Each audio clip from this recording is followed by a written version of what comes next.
Hello everyone, আশা করি সবাই খুব ভালো আছেন। আরেকটি নতুন ভিডিওতে আপনাদের স্বাগত জানাই। লাস্ট যে ভিডিওটা আমি আপলোড করেছিলাম আমার মাদ্রাসা সার্ভিস কমিশনের ইন্টারভিউ নিয়ে, সেই ভিডিওতে আপনারা অনেকেই কমেন্ট করেছিলেন যে এই এসএলএসটি আমাদের যে পরীক্ষাটা হয় তার উপরে, তার প্রিপারেশানের উপরে একটা ভিডিও বানানোর জন্য। তো সেই জন্য আমি আজকে ভিডিওটি বানাচ্ছি। প্রথমে বলে রাখি, দেখুন, প্রিপারেশানটা কে কীভাবে নেবেন সেটা একান্তই আপনাদের ব্যক্তিগত ব্যাপার। আমি কিভাবে নিয়েছি বা আমার যেটা ঠিক মনে হয় আমি সেটা বলছি। এবারে আপনাদের যদি এর মধ্যে কিছু ভুল মনে হয় বা মনে হয় যে এর থেকেও বেটার কিছু আছে, সেটা আপনারা করতে পারেন। এবং যদি আমার কিছু ভুল হয় তো সেটাও আপনি কমেন্ট করে অবশ্যই জানাবেন, তাহলে আমিও শিখতে পারবো। ঠিক আছে? তো ঠিক আছে, তাহলে চলুন দেরি না করে শুরু করি ভিডিওটা। আচ্ছা, প্রথমেই বলি যে এসএসসি বা এসএলএসটি যাই বলুন, এই পরীক্ষাটি ভালোভাবে দেওয়ার জন্য যেগুলো করতে হবে, তারপরে বলবো যেগুলো একেবারেই করবেন না। একান্তই যেগুলো আমার মনে হয় সেগুলোই আপনাকে বলছি, ঠিক আছে? এবার ঠিক ভুল সেগুলো আপনি যুক্তি দিয়ে বিচার করে নেবেন। আচ্ছা, প্রথমেই যে পয়েন্টটা যেটা করতেই হবে আপনাকে, সেটা হচ্ছে প্রথমে হচ্ছে আপনি যেই সাবজেক্টেরই হন, পার্টিকুলার কিছু কিছু টপিক প্রথমে ভালো করে স্টাডি করবেন, তারপরে প্র্যাকটিস করবেন। অনেকেই কি করেন যে প্রথমেই এমসিকিউ যে বইগুলো হয় প্র্যাকটিসের জন্য, সেই বই ধরে শুরু করে দেন। কিন্তু এটা আমার মনে হয় একদমই এটা ঠিক নয়। কারণ দেখুন, আমি যদি যে টপিকের উপরে এমসিকিউ প্র্যাকটিস করছি সেই টপিকটাই যদি আমি ভালো করে না পড়ি, তাহলে অনেক এমসিকিউ আমার আটকে যাবে, পারবো না। তো সেই মতো করে আমার কিন্তু মনোবল ভেঙে যেতে পারে। সেই জন্য আমার মনে হয় যে পার্টিকুলার টপিকের উপরে আমি এমসিকিউ প্র্যাকটিস করতে যাচ্ছি, সেটা আমার মনে হয় আগে ভালো করে পড়ে নেওয়া উচিত, তারপরে সেটার উপরে প্র্যাকটিস করা উচিত। আমি ছোট্ট করে একটু পয়েন্ট লিখে দিচ্ছি যা যা করতে হবে। তার মধ্যে 1 নম্বর হচ্ছে রিড দেন প্র্যাকটিস। সংক্ষেপেই লিখছি, বুঝতে পারছেন আশা করি আমি কি বলতে চাইছি। ঠিক আছে? প্রথমে সাবজেক্টটাকে ভালো করে পড়ে নিতে হবে, তার উপরে যত প্র্যাকটিস আছে, কোশ্চেন আছে, সেগুলো আপনি অবশ্যই প্র্যাকটিস করবেন। ঠিক আছে? এই প্রথম কথা। দ্বিতীয় কথা হচ্ছে খুব ইম্পর্টেন্ট একটা জিনিস, সেটা হচ্ছে কনসিস্টেন্সি। অনেককেই দেখি যে আজ হয়তো 8 ঘন্টা পড়ে ফেললেন, কিন্তু পরের দিন গিয়ে দেখা গেল 2 ঘন্টা পড়লেন, তারপরের দিন হয়তো পড়লেন না, আবার তারপরের দিন হয়তো 10 ঘন্টা পড়ে ফেললেন, তারপরে 2-3 দিন গ্যাপ চলে গেল, তারপরে আবার পড়লেন। আমার মনে হয় এটা কিন্তু একদমই ঠিক কাজ হবে না। কারণ প্রথম দিন 10 ঘন্টা যখন পড়লেন, অনেক কিছু নিলেন, খুব ভালো কথা। তারপরে যখন 2-3 দিন গ্যাপ দিলেন না, প্রথম দিনে যে 10 ঘন্টায় যা কিছু নিয়েছিলেন ওগুলো কিন্তু ধীরে ধীরে মাথা থেকে বেরিয়ে গেল। তো এই জিনিসটা আমার মনে হয় যে এই জিনিসটা একদমই ঠিক নয়। রেগুলার পড়বেন, কম পড়ুন। আমি জানি আপনি কাজে ব্যস্ত মানুষ, বিভিন্ন কাজ থাকে, প্রত্যেকেরই কম বেশি কাজ থাকে। কম পড়ুন, ঠিক আছে, 4 ঘন্টা পড়ুন, 5 ঘন্টা পড়ুন। 4 ঘন্টা যে পড়বেন, রোজ পড়বেন, গ্যাপ দেবেন না, রোজ পড়তে হবে। সকাল রাত্রি যেভাবে আপনার সময় হয় সেইভাবে বেছে নেবেন। ঠিক আছে? রেগুলার পড়বেন, কনসিস্টেন্সি রাখবেন। একটা কাজে কনসিস্টেন্সি যদি রাখা যায়, তাহলে কিন্তু সাকসেস আসার চান্সটা অনেক বেড়ে যায়। হবেই বলছি না, বেড়ে যায়। ঠিক আছে? এই 2 নম্বর গেল কনসিস্টেন্সি। আমি লিখেও রেখেছি আমার যে জিনিসগুলো বলবো। আর 3 নম্বর সবচেয়ে ইম্পর্টেন্ট যে জিনিসটা, সেটা হচ্ছে মক টেস্ট।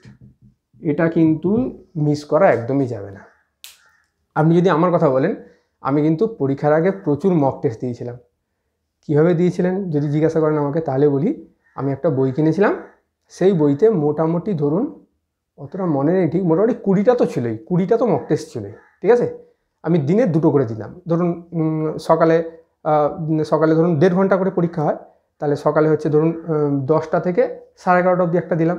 আবার হচ্ছে রাত্রিবেলা ধরুন 8টা থেকে 9:30 অবধি দিলাম। এরকম মোটামুটি দিনে 2টো করে দিতাম। এরকম 10 দিন মোট দিয়েছিলাম। মোট 20টা প্র্যাকটিসের আমি কিন্তু করেছিলাম। আপনি আরও বেশি করতে পারেন, তাহলে আরও ভালো হয়। যত বেশি করবেন, মক টেস্টটা সবচেয়ে ভাইটাল, এই 3টের মধ্যে সবচেয়ে ভাইটাল পয়েন্ট। ঠিক আছে? মক টেস্ট যত বেশি দেওয়া যায় তত ভালো। ঠিক আছে? যারা আমার সাবজেক্ট হচ্ছে ম্যাথামেটিক্স, যারা ম্যাথামেটিক্সের আছেন তাদেরকে বলছি যে মক টেস্টে দেখবেন, মক টেস্ট দিলে আরও যে লাভগুলো হয় সেটা হচ্ছে টাইম ম্যানেজমেন্টটা কিন্তু খুব ভালো হয়। আর্টসের দিক থেকে যারা দিচ্ছেন, ধরুন ইতিহাস, ভূগোল, তাদের কি হয়, সময়ের অভাব তো হয় না, এটা তো আপনাকে মানতেই হবে, তাই না? কিন্তু ম্যাথামেটিক্সে কিন্তু সময়ের অভাব হয়। আমরা যারা ম্যাথামেটিক্সের পরীক্ষা দিই প্রত্যেকেই কিন্তু যদি আরেকটু বেশি সময় পাওয়া যেত, তাহলে কিন্তু অবশ্যই আমরা কিন্তু মার্কসটা আরও বাড়তো। তো সেই নিয়ে বলছি, যাদের টাইমটা ম্যাটার করে তাদের কথা বলছি, যে মক টেস্ট দিলে কিন্তু দেখবেন টাইম ম্যানেজমেন্টটা খুব ভালো হয়। কিছু কোশ্চেন তো আছেই, নিশ্চয়ই দেখেছেন যে কোশ্চেনগুলো কিন্তু ছেড়ে দেওয়ার কোশ্চেন, যে কোশ্চেনগুলো একদমই হাত লাগানো উচিত নয়, তাও আমরা ভুল করে হাত লাগিয়ে দিই আর টাইমটা খাইয়ে ফেলি। তো মক টেস্ট দিলে কী হয়, ওইগুলো কিন্তু বোঝা যায় যে কোন কোশ্চেনগুলো ছাড়তে হবে, কোন কোশ্চেনগুলো আগে করতে হবে, থিওরি বেস কোশ্চেনগুলো আগে করে নিতে হবে, যেগুলো হচ্ছে একটু ক্যালকুলেশন বড় শেষে করতে হবে। এই অভিজ্ঞতাগুলো আপনার তৈরি হবে মক টেস্ট দিলেই। ঠিক আছে, এই তিনটে জিনিস আমার মনে হয় এগুলো করা অবশ্যই উচিত, ওই জন্য আপনাকে বললাম। এর বাইরেও আপনার যদি কিছু নিজস্ব ভাবনা থাকে সেগুলো অবশ্যই কাজে লাগবেন, তাহলে ভালো হবে। ঠিক আছে, আচ্ছা এবার বলবো যেগুলো হচ্ছে একদমই করবেন না, আমার মনে হয় ওই জন্য বলছি। ঠিক আছে, যে কাজগুলো করবেন না সে কাজগুলোর মধ্যে 1 নম্বর হচ্ছে লং টাইম গ্যাপ দেবেন না। লং টাইম গ্যাপ দেবেন না, একদম দেবেন না। পরীক্ষা অনেক দেরি আছে, তো পরীক্ষা তো আছে এখনও তো 8 মাস, তাহলে এখন থাক, হবে কাল হবে, 1 মাস পর থেকে শুরু করবো, একদম নয়, একদম নয়। হঠাৎ করে কোন নোটিফিকেশান বেরিয়ে যাবে সেটা তো বলা যায় না। দ্বিতীয় কথা হচ্ছে আপনি যখন একটা প্র্যাকটিস করতে করতে ছেড়ে দেবেন 1 মাস 1.5 মাস, মানে আমাদের যদি ধরুন কনফিডেন্সটা এই লেভেলে থাকে, 1 মাস ছেড়ে দেওয়ার পরে না এরকম নেমে যাবে, এইরকম নেমে যাবে। ঠিক আছে, বা মাথায় যেগুলো ঢুকেছে, মাথায় যেগুলো আছে সেগুলো এখান থেকে এরকম করে নেমে যাবে। লং টাইম গ্যাপ একদম দেবেন না, একদম দেবেন না। রেগুলার প্র্যাকটিস করতে থাকুন। আবারও বলছি, আপনি কম করুন, আপনি 4 ঘন্টা করতে হবে না, আপনি 3 ঘন্টা করুন, রোজ করুন, রোজ 3 ঘন্টা করতে হবে। ওরকমভাবে গ্যাপ দিয়ে করলে কোনো লাভ হবে না, ওতে কিন্তু সাকসেস আসার সম্ভাবনা আরও কমে যায়। ঠিক আছে, কম পড়ুন কিন্তু রোজ পড়ুন, লং টাইম গ্যাপ একদমই দেওয়া যাবে না। এছাড়াও ভাবছেন যে আমার একটু যেতে হবে, কলকাতা যেতে হবে, আমার কাজ আছে, ওইখানে থাকবো 10 দিন। ওইখানেও নিজে এখন তো মোবাইল হয়ে গেছে, ট্যাপসে করে আছে, স্ক্যানার অ্যাপস আছে, ওইগুলোতে নিয়ে চলে যান, বই নিয়ে যেতে হবে না। মোটামুটি রেগুলার পড়তে হবে, কম পড়ুন কিন্তু রেগুলার পড়তে হবে। 10 দিন 15 দিন গ্যাপ দিলে আপনি দেখবেন নিজের কনফিডেন্স লেভেলটা কত ডাউন হয়ে যায়। একদম দেবেন না, লং টাইম গ্যাপ একদম দেওয়া যাবে না। 2 নম্বর পয়েন্টটা আমার যেটা মনে হয় এটাও ইম্পর্টেন্ট, কম্পেয়ার করবেন না কারোর সাথে। Don't compare with others. ঠিক আছে, অন্যের সাথে একদম কম্পেয়ার করবেন না। কেন কম্পেয়ার করবেন না তা আমার যেটা মনে হয় আমি আপনাকে বলছি। ধরুন আমার একজন বন্ধু আছে, আমি তার সাথে বললাম, একটু আলোচনা করছি আমার একটা সাবজেক্ট নিয়ে, আমার নিজস্ব ম্যাথামেটিক্স নিয়েই বলছি। ও বললো যে ম্যাথামেটিক্সের যে রিঅ্যানালাইসিস পার্টটা আমার খুব কঠিন লাগে, ওই টপিকটা আমি পড়বো না।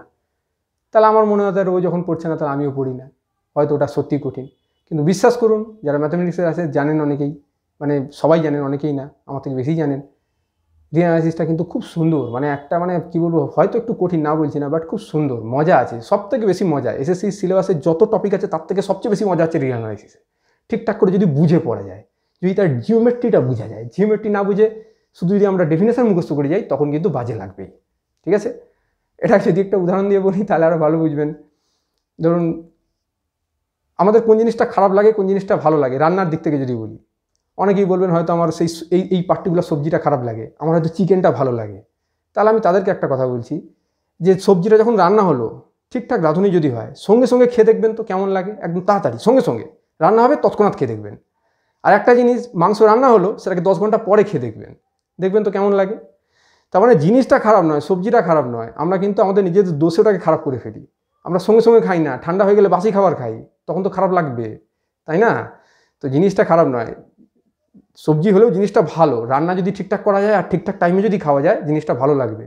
তেমনি অ্যানালাইসিস জিনিসটা কিন্তু ভালো, জিনিসটা মজা আছে, যদি জিওমেট্রিটা বুঝে আপনি পড়েন তাহলে নিশ্চয়ই ভালো লাগবে জিনিসটা, তাই না? তো আর যেটাই বলছিলাম, ওই ডোন্ট কম্পেয়ার উইথ আদার্স, আর অন্যের সাথে কম্পেয়ার করবেন না, বলা যায় না, হয়তো বলে দিল যে আমার এই টপিকটা ভালো লাগে না, ওটা পড়িস না, ওটা কঠিন, তো ওই মতো করে তার কথায় মোটিভেট হয়ে গেলেন, একদম নয়, একদম নয়। একদম নিজে পড়ুন। নিজে পড়া বলতে মানে টিউশন না নেওয়ার কথা আমি বলছি না, আপনি টিউশন নিতে পারেন, কিন্তু ওই যেটা বললাম বেশি ওরকম নয়, একদম নয়। ঠিক আছে, এই জিনিসগুলো আমার মনে হলো। ঠিক আছে, এর বাইরেও অনেক কিছু আপনাদের মনে হতে পারে, সেটা যদি চান কমেন্ট করে জানাতে পারেন, আমিও শিখবো। ঠিক আছে, এই জিনিসগুলোই বললাম। আর হচ্ছে যেটা আমার ম্যাথামেটিক্সের কিছু কথা এবার বলতে চাইছি, সেটা হচ্ছে যে আপনারা যারা টিউশন পড়ছেন খুবই ভালো কথা, তাহলে তারা সেখান থেকেই দেখে নিন, কোনো সমস্যা নেই, খুব ভালো, মানে টিউশন পড়ুন, ওইখানে যেভাবে গাইড করছেন সেইভাবে পড়াশোনা করুন, মক টেস্ট নিচ্ছেন ওনারা নিশ্চয়ই, সেখানে দিন, ব্যাস হয়ে যাবে। আর যারা টিউশন নেননি তারা যদি ধরুন জিনিসগুলো ভুলে গিয়ে থাকেন, উদাহরণ দিয়ে বলি, ধরুন রিঅ্যানালাইসিসটা আপনার মনে হচ্ছে রিঅ্যানালাইসিসটা একটু ভুলে গেছি, জিনিসটা শিখতে চাই, অথচ আপনি টিউশন নেন না, তাদের কথা বলছি। আর যারা টিউশন নিয়েছেন তাদের কথা আমি বলছি না, তারা চাইলে এখানেই স্টপ করে দিতে পারেন ভিডিওটা, আর দেখার দরকারও নেই। বা আপনার মনে হচ্ছে একটু হয়তো অ্যাবস্ট্রাক্ট অ্যালজেব্রা একটু ভুলে গেছি, অ্যাবস্ট্রাক্ট অ্যালজেব্রা, হ্যাঁ, বা মনে হচ্ছে একটু ক্লাসিক্যাল অ্যালজেব্রার কিছু পোর্শনটা একটু ভুলে গেছি, ঠিক আছে, ক্লাসিক্যাল অ্যালজেব্রা। দেখুন ক্যালকুলাস, জিওমেট্রি ওগুলো কেউ ভোলে না, ওগুলো সবাই পারে। আসল তো জায়গা এগুলো যারা ভালো করে পারে তারাই ক্র্যাক করে, তাই না? খুব খারাপ কথা বললাম কি? তো এই জিনিসগুলো যদি আমরা মনে হয় ভুলে গেছি, আরও ধরুন ভেক্টর আছে, জিওমেট্রি আছে, ক্যালকুলাস আছে, সবই আছে। এর মধ্যে ম্যাক্সিমাম জিনিসই আমার কিন্তু যে ইউটিউব চ্যানেল আপনি দেখছেন বর্তমানে, ওই ইউটিউব চ্যানেলে বেশিরভাগটাই আপলোড করা আছে। বেশিরভাগ মানে কি? বেসিক মানে অ্যাবস্ট্রাক্ট অ্যালজেব্রার তো অ্যাবস্ট্রাক্ট অ্যালজেব্রা পার্টটা তো পুরোপুরি আপলোড করাই আছে। লিনিয়ার অ্যালজেব্রাটা এখনও শুরু করা হয়নি, আমি শুরু করবো, ধীরে ধীরে আপলোড করা চলছে, বুঝলেন তো? ক্লাসিক্যাল অ্যালজেব্রা এসএসসি সিলেবাসে যা আছে মোটামুটি পুরোটাই আপলোড করা আছে। রিয়েল অ্যানালাইসিস, সেট, প্রথমে হচ্ছে আপনার হচ্ছে রিয়েল নাম্বার, তারপর সেট ইনার, তারপর সিকোয়েন্স, তারপর সিরিজ, এই 4টে চ্যাপ্টার পুরোপুরি আপলোড করা আছে, ঠিক আছে? তারপরে লিমিট, কন্টিনিউটি, ডিফারেন্সিয়েটি, ওটাও ধীরে ধীরে আপলোড করা হবে, ঠিক আছে? ভেক্টর পুরোটাই আপলোড করা আছে। এই সমস্ত জিনিস আমার ইউটিউব চ্যানেলে আপলোড করা আছে। যদি আপনারা টিউশন না নিয়ে থাকেন, আমি তখনই বলছি, তাহলে এই চ্যানেলে ভিজিট করে, মানে যে চ্যানেল দেখছেন আর কি, সেই চ্যানেলের প্লেলিস্টে চলে যাবেন। প্লেলিস্ট, PLAYLIST, এই প্লেলিস্টে গিয়ে এই সমস্ত টপিকগুলো পেয়ে যাবেন, ঠিক আছে? ওইখান থেকে দেখে একটু মনে করে নিতে পারেন। আমি জানি সবই জানা ছিল এক সময়, কিন্তু একটু ধরুন প্র্যাকটিসটা না থাকার ফলে একটু ভুলে গিয়েছেন। তো চাইলে এই জিনিসগুলো একটু দেখে নিতে পারেন, দেখে নিয়ে তারপর আপনি আপনার আবার প্র্যাকটিস শুরু করে দিলেন, তাহলে ভালো হবে। এটা 1 নম্বর কথা। আর লাস্ট যে কথাটা বলে আজকে ভিডিওটা শেষ করব, সেটা হচ্ছে, আমি জানি না আপনারা, মানে আমি বলছি, এবার আপনারা যদি চান আমাকে একটু জানাবেন, ঠিক আছে? মানে আপনারা যদি চান তাহলে আমি কি করতে পারি, আমার ধরুন যে অভিজ্ঞতাটা আছে সেই অভিজ্ঞতা থেকে আমি হচ্ছে আমার মানে SLST ম্যাথামেটিক্সের উপরে ধরুন কিছু কিছু question, classical algebra, real analysis, abstract algebra, আরও বিভিন্ন যে টপিকগুলো আছে, সেই কিছু কিছু কোশ্চেন মাঝে মাঝে আমি তাহলে আমার ইউটিউব চ্যানেলে যে কোশ্চেনগুলো আসে বা আসতে পারে, সেই শর্ট কোশ্চেনগুলোকে, MCQগুলোকে আমি আমার ইউটিউব চ্যানেলে আপলোড করতে পারি। আপনারা যদি চান তাহলে একটু আমাকে কমেন্ট করে জানাবেন, তাহলে আমি তার উপরে ভিডিও বানাবো। আর যদি কমেন্ট না আসে তাহলে কিন্তু আমি আর বানাবো না, তাহলে আমি এই রিলেটেড ভিডিওগুলোই বানাবো, ঠিক আছে? ঠিক আছে, অনেক টাইমও নিয়ে নিলাম আপনাদের, ঠিক আছে? চলুন তাহলে আবার নেক্সট ভিডিওতে দেখা হবে। ততক্ষণ পর্যন্ত ভালো থাকবেন আর প্র্যাকটিসটাও মন দিয়ে করবেন। চলুন।